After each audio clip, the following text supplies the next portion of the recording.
दोस्तों, सभी जानते हैं कि कौरवों और पांडवों के बीच हुए युद्ध को ही महाभारत कहा जाता है।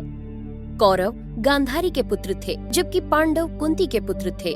लेकिन क्या आप जानते हैं कि इस युद्ध के बीज पहले से ही बो दिए गए थे? अगर नहीं तो हमारे वीडियो में लास्ट तक बने रहिएगा, क्योंकि आज हम आपको महाभारत के युद्ध की असली वजह बताने वाले हैं, जो गांधारी से जुड़ी हुई है।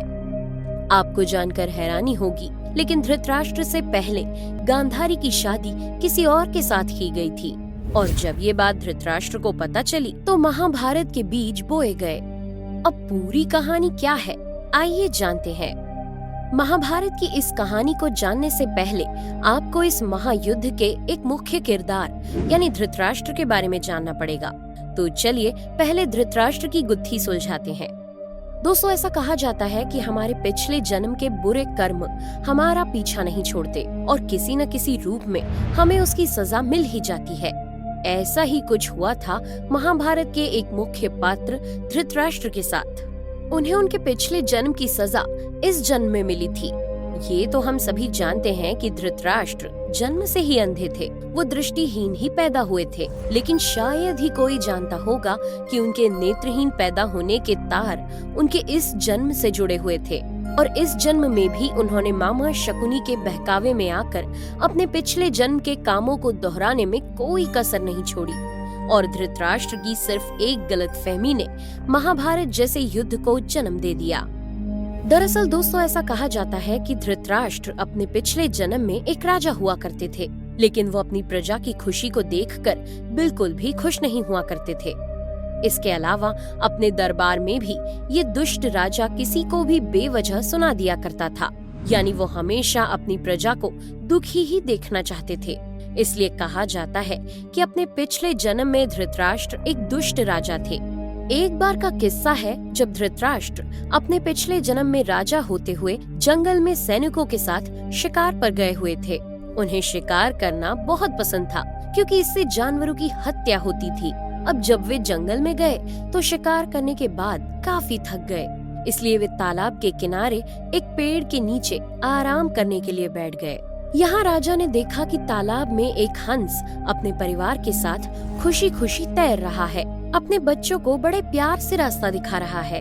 हंस का परिवार देखने में काफी खुश और संतुष्ट नजर आ रहा था, लेकिन दुष्ट राजा से उस हंस की खुशी देख ही नहीं गई और उसने अपने सैनिकों को आदेश दिया कि वो फौरन ही उस हंस की आंखें फोड़ दें और उसके बच्चों को भी मार डाले। राजा की आज्ञा का पालन कर उसके सैनिकों ने बड़ी ही बेरहमी से उस हंस की आंखें फोड़ दी और उसके बच्चों को भी मार डाला। कहा जाता है कि राजा यानी धृतराष्ट्र के इसी पाप की सजा उसे इस जन्म में मिली, जिस वजह से धृतराष्ट्र ने एक नेत्रहीन बच्चे के रूप में जन्म लिया और जिंदगी भर इस खूबसूरत दुनिया को नहीं देख पाया। वहीं धृतराष्ट्र के जन्म से अंधे होने के पीछे एक और कहानी है, जो महर्षि वेदव्यास से जुड़ी हुई है। दरअसल धृतराष्ट्र के जन्म से जुड़ी इस दूसरी कहानी के अनुसार महाराज शांतनु और सत्यवती के दो पुत्र थे, विचित्रवीर्य और चित्रांगद। चित्रांगद बहुत ही कम उम्र में एक युद्ध में मारे गए थे। इसके बाद अपनी वंश और सत्ता के चक्कर में भीष्म पितामह ने विचित्रवीर्य की शादी काशी की राजकुमारी अंबिका और अंबालिका से करा दी थी। लेकिन इस शादी से भी कोई फायदा नहीं हुआ, क्योंकि शादी के कुछ समय बाद ही विचित्रवीर्य की तबीयत खराब रहने लगी और आखिरकार लंबे समय तक बीमारी से जूझने के बाद उन्होंने भी दम तोड़ दिया। अब सत्यवती के सामने ये प्रश्न खड़ा हो गया कि आखिर उसका वंश आगे कैसे बढ़ेगा और सारा राजपाट कौन संभालेगा, कौन बैठेगा इस गद्दी पर। कई दिनों तक इस प्रश्न को लेकर चिंता में रही सत्यवती ने इस परेशानी को सुलझाने का फैसला किया और महर्षि वेदव्यास से मदद मांगने की सोची। अपनी परेशानी को लेकर सत्यवती महर्षि वेदव्यास के पास पहुंची। सत्यवती की परेशानी सुनकर महर्षि उसकी मदद करने के लिए तैयार हो गए, जिसके बाद उनकी दिव्य शक्ति से अंबिका और अंबालिका दोनों को पुत्र प्राप्त हुए। अपनी दिव्य शक्ति से इन पुत्रों को जन्म देने से पहले महर्षि वेदव्यास ने अंबिका और अंबालिका से कहा था कि वो इस दिव्य रोशनी से डरे या घबराए नहीं, लेकिन ऐसा हुआ नहीं। और जब वेदव्यास अंबिका और अंबालिका को अपनी दिव्य शक्ति प्रदान कर रहे थे, तो अंबिका ने उनके डर से अपनी आंखें बंद कर ली थी, इसीलिए उसकी संतान यानी धृतराष्ट्र नेत्रहीन पैदा हुए।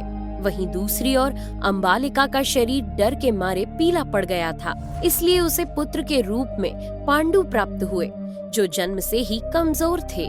कौन था गांधारी का पहला पति? अब हम जानेंगे गांधारी के पहले पति के बारे में, जिसकी वजह से महाभारत का युद्ध लड़ा गया।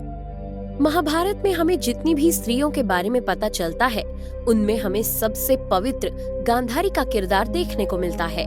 गांधारी को एक पतिव्रता और आदर्श नारी माना जाता है। गांधारी गांधार देश के सुबाल नाम के राजा की पुत्री थी।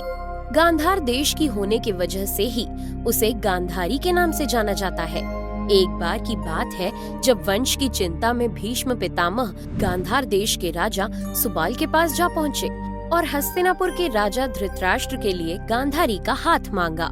ऐसा कहा जाता है कि गांधारी इस विवाह के लिए बिल्कुल तैयार नहीं थी और वो धृतराष्ट्र से शादी नहीं करना चाहती थी।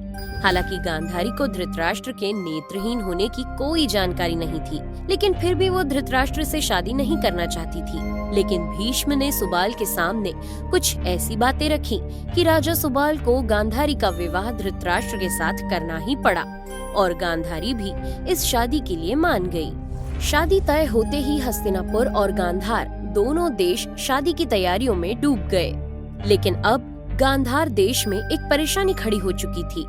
दरअसल जब महर्षियों से गांधारी के विवाह के लिए नक्षत्र और शुभ मुहूर्त के बारे में पूछा गया, तो महर्षियों ने कहा कि शादी में एक दिक्कत है और धृतराष्ट्र से विवाह से पहले इस समस्या को दूर करना होगा। महर्षियों ने बताया कि गांधारी की कुंडली में एक दोष है, जिसकी वजह से विवाह के बाद गांधारी के पति की जान को खतरा है। इसलिए महर्षियों ने गांधारी का विवाह सबसे पहले किसी और से करने के लिए कहा, जिसके बाद दोष टल जाएगा और धृतराष्ट्र से गांधारी का विवाह किया जा सकेगा।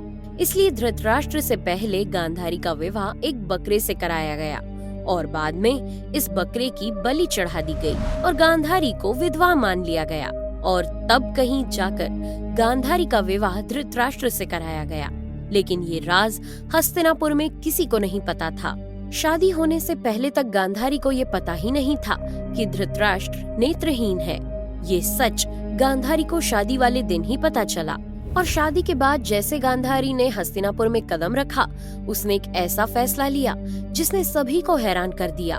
दरअसल पति के नेत्रहीन होने पर गांधारी ने स्वयं भी इस खूबसूरत दुनिया को देखने का मन त्याग दिया और अपनी आंखों पर पट्टी बांध ली और पूरी जिंदगी आंखें होते हुए भी गांधारी ने इस दुनिया को नहीं देखा।